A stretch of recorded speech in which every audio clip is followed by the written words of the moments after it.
When Ramaphosa became president, the first decision that he made was to increase VAT from 14% to 15%.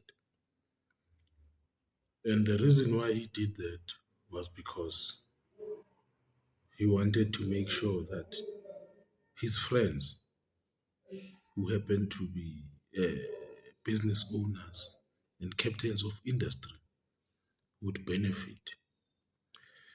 He then made a law where he formalized the national minimum wage.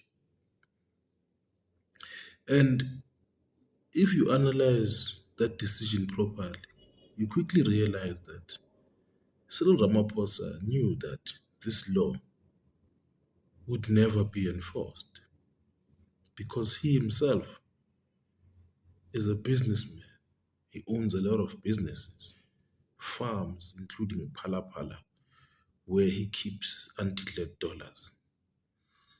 He knows very well that even he will never pay such money to low-level employees like cleaners, gardeners.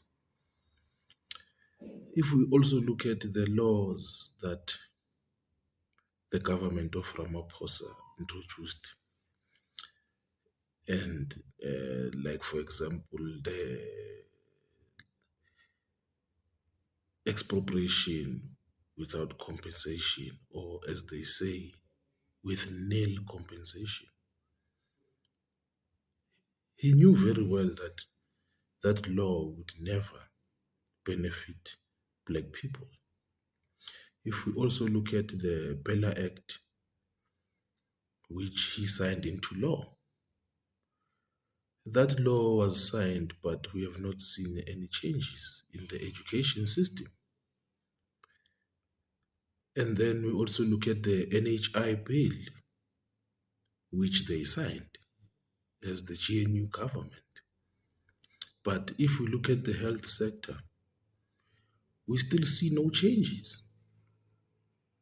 So this makes it very clear that the ANC, looking at its first term and looking at the current second term where it has become the GNU, the ANC has no political will to transform this country. And as long as black people are poor, the ANC will always see a chance to be in power.